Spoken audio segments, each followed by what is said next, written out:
Las Vegas is famous as the entertainment capital of the world. When most people think of Las Vegas, they think of the Strip or downtown, but there are hidden gems here, and my guest owns one of them. Frank Sidoris is owner of Las Vegas's iconic dive bar, Hard Hat Lounge, which hosts its third annual, which is second anniversary block party. He'll explain that on November 1st from 8 p.m. until who knows. So for more information, go to hardhatloungelv.com and you can follow them on Instagram at hardhatloungelv. And Frank, welcome to the show. Thank you for having me. Happy to be Thanks. here. I should have said in the opening, and I didn't, but I should. And that is, you are a musician, a very famous musician, and you also own a dive bar. So the combination of the two is intriguing. And before anything else, for the audience members who may not understand exactly what a dive bar is, could you give us Frank's version of what a dive bar is? Funny because dive bars historically usually that means it comes with a bit more grit. I think they're a bit more real. But I think the Hard Hat Lounge originated as just a bar back in the '70s, honestly, and then just over time it's changed hands and just it's in that right spot. I don't know. Like nowadays, it's such a people search for the term dive bar. They search for that when they look to go out, and it's become its own thing now. I think it's morphed into, I guess the best way to say it's an honest bar. A dive bar is an honest bar. Everyone there is real, and they will remember you. They're happy to have you. It's very local. Honestly, that's probably the best way to say it. Well, I wanted to have you on particularly because you travel quite a bit Mhm. around the world playing with various bands.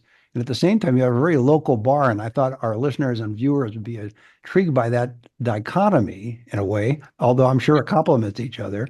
When you come into town and you have some time, do you spend a lot of time at the bar? I do. Usually, I like to stop in on Mondays and Wednesdays because that's our weekly event days. Where Monday is like live jazz, like the UNLV. Um, I mean, the guys are the best in town. They come in and they jam every Monday, and then Wednesday's karaoke, which is now at one best of Las Vegas, which is pretty cool. Just to Hmm. note that, but that's usually when I'm there for those event nights. But I'll be there in like the daytime, or anytime I'm in Vegas, I like to just be there, checking on the staff, checking on operations, make sure everything's good. And it's been great so far. We're looking at 2 years since we first took over, and it's been a bit of a roller coaster, which I can explain why, but for the most part, everything's awesome. Yeah, Well, it came with work. yeah, I want to talk a little bit about the block party itself in a few minutes, but just to give people a little bit of background about you and the bar. You bought it in 2022, Mhm. and what possessed you to buy a dive bar? Was it the historic aspect of it, the fact that it was part of the Yeah, community? that really was what genuinely appealed to me because I used to drive by that bar my entire life. Like I used to make deliveries all over Vegas, and I would take industrial all the time. It was just me and taxi cabs, right? Because that's that Frank Sinatra and Dean Martin. Those are just those kind of side streets to the strip. And um, anyway, my whole life, I'd always I frequent coffee shops, I frequent bars. When I'm on tour, I always try to find the good coffee and the good cocktail bar, the good experience wherever I'm at. And I've always wanted to own my own coffee shop or bar at some point. And this came across my desk because right after the pandemic, a good friend of mine, he had a pizza shop that he had opened in Hard Hat Lounge, and the owner of the building told him, he's like, "Hey, you should consider buying this business. It's doing really well, and it could use some work, but you should do something like that." And he hit me up because he knew how much I really wanted some sort of anything in town, some sort of business. And when he said Hard Hat was available, I just would assume that would never happen. But it was, and we just jumped at the chance. And after that, it was just a matter of calling all the people that I trust that I knew had very extensive bar, food and beverage experience. And I just hit them all up, and we just did everything we possibly could to make this as community focused, local friendly as we could. Because that's what we love. That's we grew up in Vegas show business, my family, and what do you do after a show? What do you do after work? You go to a PT's or something, or you go somewhere that in your neighborhood, or you go, and you learn the bartender's name. They know what you like, and um, that's my kin, and I feel like that's what we like to cater to. And the coolest thing for me now is this many years later, seeing the food and beverage industry, aside from the show business industry, like circ performers and just everybody, you name it.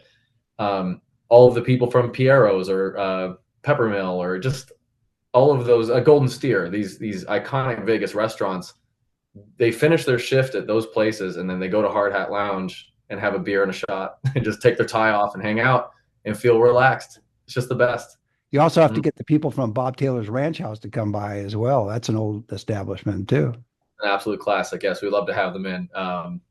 We'll reach out as soon as we can. We have to Okay. figure it out. Do you get a chance to bring your bandmates into the place? Yes, absolutely. So with Mammoth, the band I've been playing with most recently, the last U.S. run, there was a Vegas stop. So we had them and the other band that was out with us, just a full night of just bringing them in. They have the burgers, they hang out, and it's just the best. They love that kind of thing anyway, so it's fun to be able to provide like a space for a bus to park and just people to come hang out. Um, so Mammoth, and then of course all the Slash guys as well, because Mhm.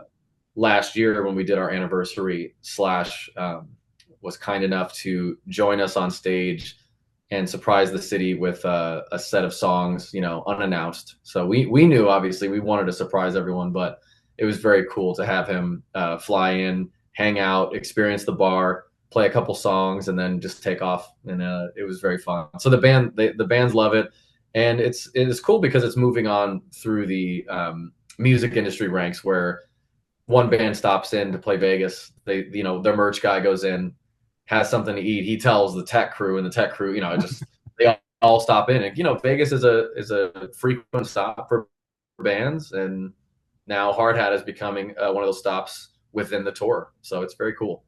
Have you thought about changing the concept since your background instead of having hard hat logo, have a guitar logo? What do you think? No, because the history of that bar has to remain the same. It has to be leaned into. It has to be respected and honored. And one of the most frequent questions I received when we first took over, because there's an old mural that's been there since the bar opened, that was painted by a famous painter or artist. His name was Frank Bowers. And so if you walk into our bar, you'll see the back wall. It's just long, just really cool mural, and that's been there forever. And when we took over, people were really concerned that we were going to remove it or change it. And that's the risk that I mean, it's not a risk we would ever take, but it's a risk that if you're a fan of any location, any specific place that you frequent, and someone else comes in, and what's going to happen? Your staff's going to change, the whole vibe's going to change, things are going to change. But again, for a city that changes all the time and implodes hotels like yesterday, it's like the last thing we ever want to do is change what makes the Hard Hat what it is. We cleaned up a lot of the stuff that is not visual. Like people couldn't tell that we fixed all the plumbing and all the little things that needed to be fixed because it's Right. decades old, and now the machine runs perfectly and there's no issues. And you know, we fixed some space things, and again, like leaning into the history of the bar. Don't change what makes it what it is, and just kind of enhance it and try to enhance it as much as you can. You're repairing and fixing and renovating the back of the house more than the front. Exactly. So when the first week or so, people came in and they didn't know. They're like, "Oh, what did you change?" And it's like, just give it a second, and you'll kind of feel that you breathe a little better in here, and there's a little more space in certain areas, and All right. it's just better. Like just in general. If you could drive it, you would know. You'd really know. You mentioned earlier about growing up in Las Vegas. Your mom was with the Crazy Girls, right? She was, yeah. She Riviera. at the Riviera. Yep. My dad was a dealer at the Riviera. Um, and the Riviera, it's a very important hotel to me. That was like, I grew up there. My sister and I grew up there. Lots of experience there. And, that was a sad thing to watch, to watch that go down, just reminded me of that yesterday, because we went to the Riv one and, watching the Trop go down. But, yeah, that's, the Vegas roots run pretty deep. My dad knows everyone in every casino, and my mom is she produces shows now. She's been producing X. Well, the show is called X at first. Now it's X Burlesque at the Flamingo. Any of the X brand names, Stibio Productions is their company. Piff the Magic Dragon. They've really done it all. It's been over 20, 21, 22 years now, which That's is pretty incredible. good. Yeah. Piff's been on the show before too. Yeah, it's Yeah, he's great. very funny. I like him a lot. Yeah. Now, made you decide to go into music? And we'll come back to the bar and the block Mhm. party in a couple of minutes. But what made you decide to go into music? And I understand you got a gift guitar. I did, yeah. So I never, well, a lot of the people around me played guitar, like friends of mine that I skateboarded with, they played guitar. And, I was always such a big music fan. Like I never played an instrument. My mom played piano growing up, but there was no guitarists. There was none of that. No one that really stuck it out and made music their life. None of that existed in my lineage. But um, I picked it up because, I've said this forever. It's like, I love music. I always have, but I remember thinking like, well, what better way to really appreciate the music than playing an instrument and just kind of hearing my favorite songs in a whole new light and understanding them and in a just different sense. And I started when I was 15. I was almost 16 years old, and since then it was just nonstop. I just played guitar constantly, and the skateboard kind of just fell by the wayside a bit, which it's a bit, that helps the wrists to not Yeah. skateboard. Imagine, how about combining it and play guitar while you're on a skateboard? I think that'd be a novelty. Done it, but people ask me all the time if I've done that, and I have not yet. So Yeah. I'll Okay. do it for you. We'll get a Okay, I skateboard. appreciate it. So, but at some point, even playing every day, you at some point decided, this is really what I want to do professionally, as well as obviously enjoying it. So at some point, you got Yeah. to a proficiency level where you're now touring with all these rock bands. Mhm. Well, it all kind of, I mean, the I guess the crossover when that really became a reality was I was working at the Cosmopolitan Hotel in one of the retail stores, and I knew that wasn't for me, and I was just so over that. And um, so the Elvis show, if you recall, that Viva Elvis show at the Aria, a guy that worked there, he was a guitar player. He came into my store, and we just started talking, and then turns out we're both guitar players, and we started talking about similar interests and similar music that we love, and we became friends. And he's like, please come hang out, let's go to Herbs and Rye, let's go do something together, let's hang out. I was like, okay.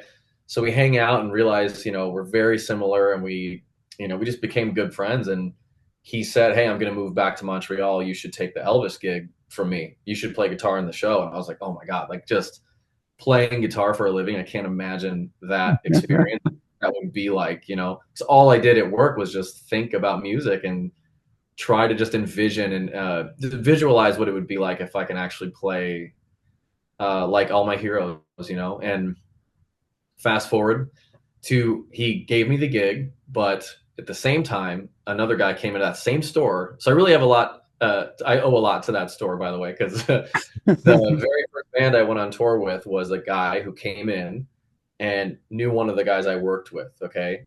And they start talking, and he said, yeah, I'm looking for a guitar player. My guy quit. And then my coworker said, hey, you got to talk to this guy. Fast forward to me going on my very first tour. I went to Canada. I toured the States. I toured Singapore, Australia, the Philippines, and Japan. And back to the Elvis thing, I asked a friend of mine who had been playing guitar his whole life for a living, a local guy in Vegas. I said, hey, should I do the Elvis gig or should I go on this tour? Because the Elvis gig's secure, it's at home. And he goes, you have to do the tour. If you Mhm. don't do the tour, you're going to regret it. He goes, you'll always have something in Vegas if you need it. Like you can have a gig in Vegas. And I was like, okay, cool. So I go on tour, and then a month later, the Viva Elvis show closed. So how about that? That for timing, yeah. The trajectory of what things could have been, what would have happened. And, I even auditioned for Blue Man Group, and I didn't get it. And, uh, around that same time, and I was like, okay, well, I'll just keep trying. We'll see what happens. And then that guy walked into the store, and it was just crazy, like to consider the timeline, right? Yeah. What did you learn on the tour? Because the person you check with said you'll regret it if you don't do it. And I think what he meant was you'll Yeah, learn things on the road that you wouldn't pick up if you were just performing in Las 100%. Vegas or one town. There's nothing like it. There's nothing like actually being on the road and kind of getting yourself into that regimen of like, okay, this is, you get yourself into a routine. And again, like I really prefer to get out and go around every city. I never spend time in the hotel room, Except for now. except for now and Yes. sleeping usually. But it's just important to take that all in. And I know plenty of people, it's just not their style, and that's fine. You go on tour, guess what? You get enough endorphins from playing a show. I get that, but like I said, if I'm in Japan or if I'm in Belgium or Germany or just anywhere, you gotta experience it, and that's something that I really love to do. So that kind of just came as a bonus, honestly. And again, like I would have never experienced any of that if I just stayed home. And obviously, I love Vegas more than anywhere in the world, and there's a lot of great places out there, but I feel like there's just too much left to do here. And aside from Hard Hat, I feel like I want to open up multiple businesses and do all sorts of work, in this town because I believe in it.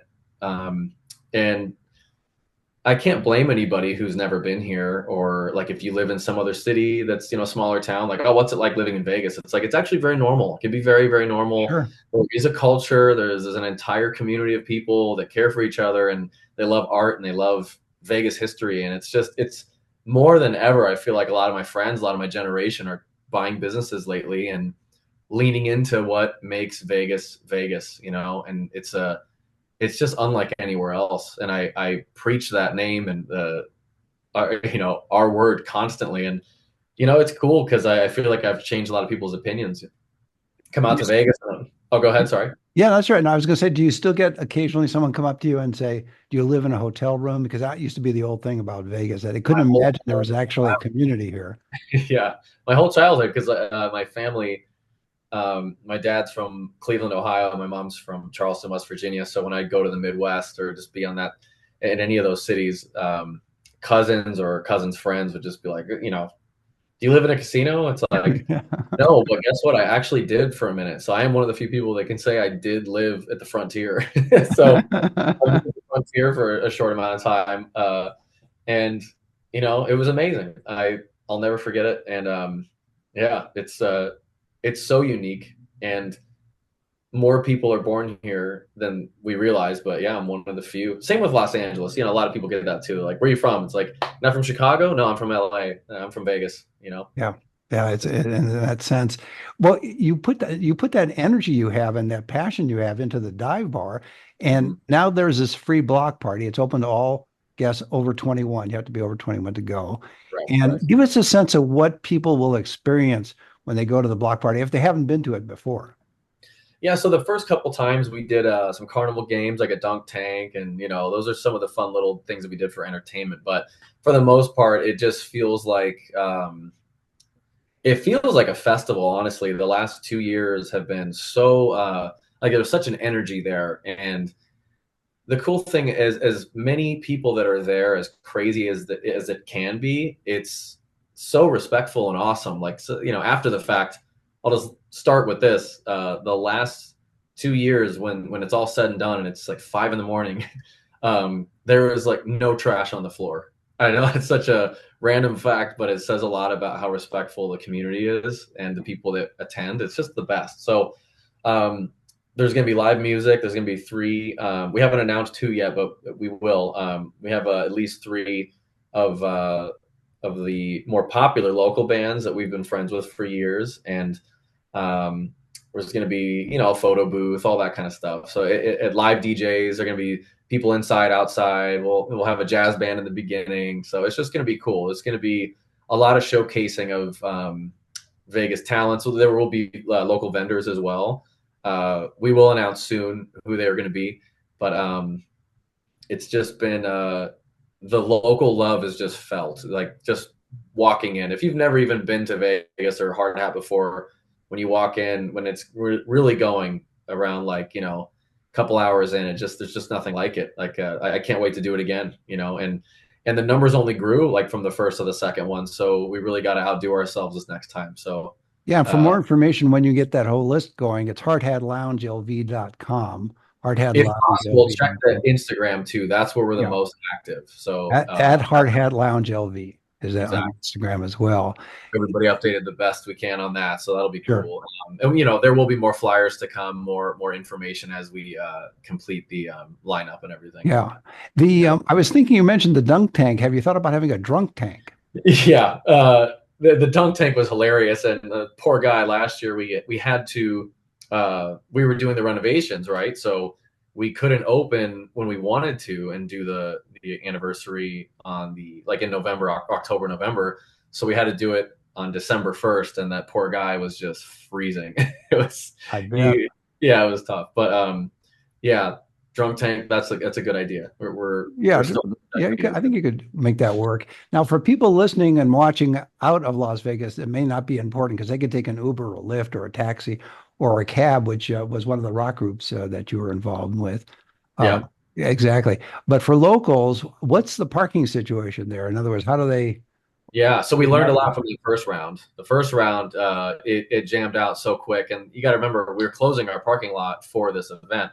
So the secondary lot is open to the public, but what's good is we are borrowing the next lot down the way, which is much bigger. So there's going to be a lot more parking this time for everybody. There will be signage and everything, but it's Sure. always encouraged to just Uber anyway. Ride share is encouraged for just the convenience of it, but there's gonna be a lot more parking this time. But the new lot will definitely aid everybody in that Well, parking that's good. convenience factor.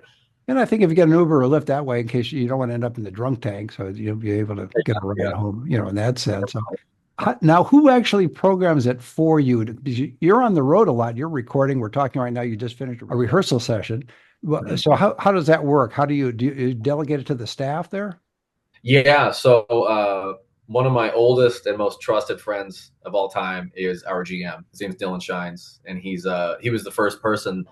Going back to one of the first questions was like he was the first person I reached out to because again, not only is he an amazing musician and local hero in his own right, he knows more about food and beverage and the bar industry than I ever did as far as the back of house side of it. Because I was always like, I know what I want for experience, but this guy knows how to run it better than anybody, and he's really proven that. Because I check in. We talk every day. We just make sure like what's going on, how's it going, and you know, if I can ever help, I try. But it's like I don't even need to because the guy's got every base Mhm. covered. So it's just too easy. It's just a home run with Dylan. So No, uh, no need for bar rescue then. no, absolutely Yeah. not. Like I'd love to have him in though. By the way, that'd be fun just for him to check it out. But Dylan is he just runs a very smooth sailing ship. So boat, ship, however you want to say it. So When you're in town and you go into the bar, are there people that recognize you from your musician side versus the bar owner side? it's kind of uh, it's just becoming a Venn diagram at this point, I guess, because it's kind of a mix of both, I guess. And I've made myself very accessible in Vegas. I'm always around supporting anything or just going out to eat or having a drink with my wife and my family. We're always doing something. And I feel like I have a lot of good friends, a lot of really good people around. And so and then of course people come visit now, which is really cool. So like anybody that likes the band, they'll stop in and tag me and say how much they love the burger and the experience and the staff. And it's just always cool. It's always a nice thing to see. I hadn't thought about that part of it, but you're absolutely right. You're on the road and you're talking to them maybe in the meet and greet afterwards, and you say, "Hey, yeah, I got a dive bar in Las Vegas. If you're ever there, come by and check it out." Right. That's a No, great it's great. I idea. love being able to offer that because before I had the bar, I would just, and I still do this, but it's like, say I met you in Indianapolis and you've never been to Vegas. And I'm like, if you're ever there, please, whatever, hit me up because I'm happy to offer show tickets or anything. Because I love when people leave Vegas saying, like, man, that was the best. Like, friends Hmm. from Australia come to Vegas once a year. And it's like, well, before Love and the Mirage closed, it was like, go see Love, go see Absinthe, go see my mom shows, go do this, eat here, have a coffee here. Like, I love doing that. So now, um, it's cool to be able to say, hey, go to this bar because not only is it my bar and it makes sense that I would refer you to it, but I genuinely believe in it. I believe in what is behind that bar, and I believe in the kitchen. I believe in everybody that's a part of it, and I think that if you go there, you could feel that. So it's been wonderful. Well, I think it's obvious you have a definite local vibe. The fact that you've been here all your life and your parents were in the businesses here and now you are and you've got that passion on as much as you love guitar playing and traveling and touring, that dive bar obviously makes sense for you in terms of being connected additionally to Las Vegas. Yeah, big time. Like I really, really genuinely love it. It's something that I am driven to be a part of. Just to do anything nice for the community in any way. It's cool, and that it really is at the forefront of our minds. And another cool thing is that all the bars in town, we all like, especially in that 5 mile radius, like Hard Hat to Silver Stamp to Griffin and Velveteen, all those bars, Rebar, everybody, we're always recommending each other or to each other's patrons, Hmm. and again, that just adds to the communal thing. It adds to the vibe, and everyone's just, trying to help, and you can feel it. So I'm happy to be any percentage a part of that. Have you thought about wearing a hard hat when you're performing around the country? We that'd be pretty on the nose or on the head, honestly. But Yes, both. yeah, for you, yeah, maybe I will. I'll do it at some Yeah, I point. like it. It would be a subtle way, or not that subtle, but Yeah, it would be a way of just cross promotion, the dive bar with your yeah. musical activities. Some guitar picks have the hard hat logo, so we like to do that. Throw those out. Yeah, great. Have you Mhm. thought about recording some sessions at the bar? Well, if we do, it would most likely be live. And again, so for the anniversary, we get a festival grade stage. And it would be in our best interest to do that for this next round, get some sort of recording, because other than that, it was just unannounced surprise, right? Like, and Yeah, then people brought up their phones and did their best to capture what they saw. And I'd love to do that, an yeah, I actual could see live it set would be cool. live from the dive bar. Yeah, Yeah, from the Hard Hat Lounge. So yeah, I could work it out. So I what's your agree. future before I let you go? What's your future? Are you going to open up something else? You mentioned you like to get in all these I'd, other. I'd really like to. I'd love to do that. I'm currently working on, like, or just looking at areas to try to expand the local small business Mhm. thing that I've got going on. I probably wouldn't open another bar, but there's other things that I'd love to do down the road. Eventually, a coffee shop, um, which I feel like I have enough experience there. I'd show you on my phone right now, but it probably won't show up. But I have an entire list that spans the entire globe of every coffee shop I've ever been to in my life, and it just Interesting. goes and goes. So if you tell me, like, hey, I'm going to be in I don't know, Mobile, Alabama, or just anywhere in the States, anywhere in Canada, anywhere that you could think of that I may have toured, I will have a coffee recommendation for you that's going to be of high quality, something I've personally had. And there's plenty of recommendations that I have on there that I know are recommendations that I'll try the next time I'm there. So if I'm in Copenhagen and I check the list, I was like, well, this is where I went last time, and then here's what was recommended to me, and then we'll confirm. And if I like it, I keep the coffee shop. So eventually, I really would love to do that. I'll start small and really maybe like a local cart kind of thing. Just Mhm. people do that for, like, farmers markets or something. I don't know. I have a couple ideas, but that would be really fun to dive into next. Other than that, I love the bar situation, and I'm just gonna work on music, work on hard hat, just to get it as there's no limit. The sky's the limit for the growth of the bar and the experience. So put all my energy there, and then when it's time, I would love to do a coffee shop. Well, that's a great way to leave it. My guest has been Frank Sidoris. He's owner of Las Vegas's iconic dive bar, Hard Hat Lounge. It's going to host its third annual block party on November Mhm. 1st from 8 p.m. until, well, who knows? For more information, go to hardhatloungelv.com, hardhatloungelv.com. You can follow the bar on Instagram at Hard Hat Lounge LV, Hard Hat Lounge LV. Frank, thanks for being on the show. Thanks so much for having me, man. See you next time.